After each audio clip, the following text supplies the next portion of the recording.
Superior Tribunal de Justiça reconduz ex-secretário de Educação Maurício Requião ao cargo de conselheiro do Tribunal de Contas do Estado. Reviravolta do caso ocorre depois de quase 14 anos. A decisão foi proferida pela segunda turma da Corte ontem à noite. Conforme o julgamento, Maurício Requião deve ser reconduzido ao Tribunal de Contas do Estado na primeira vaga a ser aberta no órgão.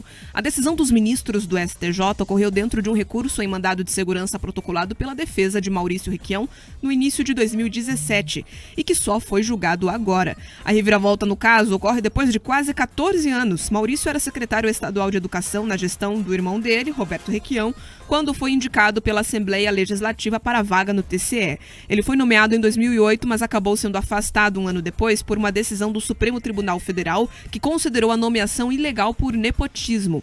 Com a determinação da Suprema Corte, a nomeação foi revogada em 2011 e a vaga então passou a ser ocupada por Ivan Bonilha. Maurício Requião, que está com 67 anos de idade, agora poderá voltar ao tribunal assim que surgir uma cadeira no órgão. A próxima vaga será aberta após a aposentadoria de Artagão de Matos Leão, que vai completar 75 anos em setembro. Até lá, segundo a decisão do STJ, Maurício será colocado em disponibilidade remunerada e o tempo vai contar para sua aposentadoria. A decisão de ontem permite ainda que, em outra ação específica, Maurício Requião reivindique os salários não recebidos ao longo do período em que ele ficou afastado do Tribunal de Contas do Estado.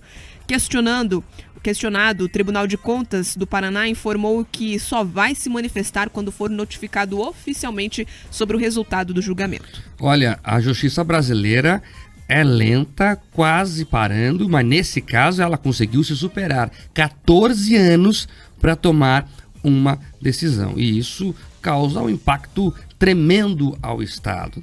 O político é o menor deles, tá? De verdade mesmo. Podemos até falar aqui das repercussões políticas que são menores. O que me chama a atenção nesse caso aqui é a demora do judiciário em tomar uma decisão. Quantas análises do Tribunal de Contas agora estão eivadas de algum erro, Pedroso? Porque, veja, foram 14 anos que um conselheiro que lá estava não poderia estar em tese, porque a cadeira, o judiciário confirmou agora, deveria ter ficado com o Maurício Requião.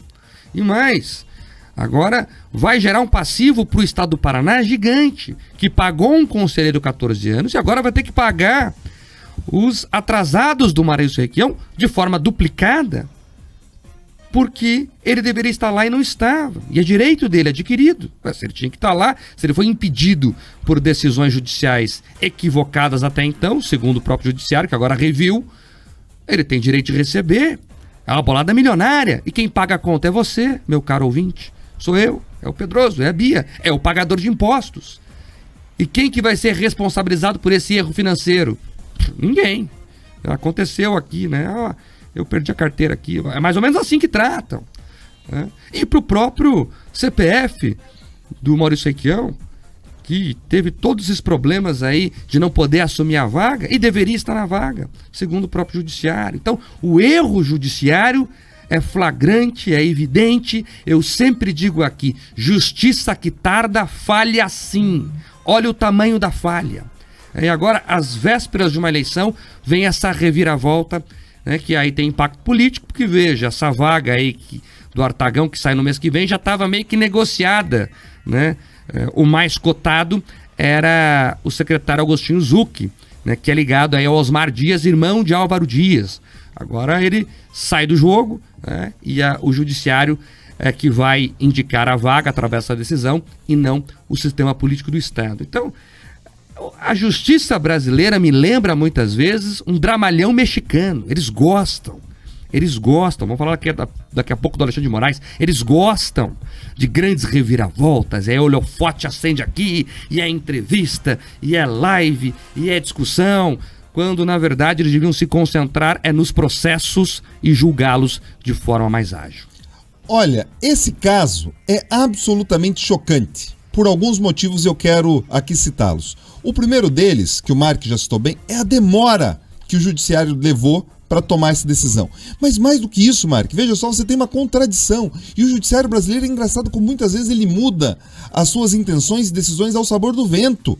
Tá? Porque o Maurício Requião deixou de assumir a cadeira porque o STF considerou irregular ele assumir por ter sido indicado pelo irmão, considerou nepotismo. Então você tem uma decisão do STF que impedia, daí você teve recursos no STJ questionando isso, e 17 anos depois o STJ toma uma decisão em sentido contrário ao que o STF decidiu e gera esse passivo. Se daqui a pouco você tem um outro recurso questionando, baseando na decisão anterior do Supremo Tribunal Federal, e daí? Daí o Maurício vai ter que devolver esse dinheiro? Vai sair da cadeira? Ou agora vai recorrer dentro da cadeira? Sabe, sabe, isso desmoraliza a instituição do judiciário, isso fragiliza o Tribunal de Contas e, principalmente, isso afasta o debate do que é importante, que é justamente o controle de contas. E agora, o outro absurdo que eu quero chamar a atenção aqui, olhe bem, um governador de estado indica o seu irmão para conselheiro do Tribunal de Contas. E esse eco, esse esqueleto no armário fica acompanhando a história política paranaense até agora. Porque na prática isso configura sim um nepotismo, uma estratégia de perpetuar o poder de uma família, tá? Dentro das estruturas do Estado, de uma forma absolutamente, sabe, no mínimo pouco transparente, no mínimo questionável. O Supremo Tribunal Federal disse nepotismo. E olha só, agora você vem o STJ e muda. Mark, esse tipo de coisa, quando me parece muita coincidência, eu sempre tenho um cheiro de que tem mais coisa na história. Porque assim, depois de 17 anos, tomar a decisão agora, mais coisa tem aí e talvez elas apareçam.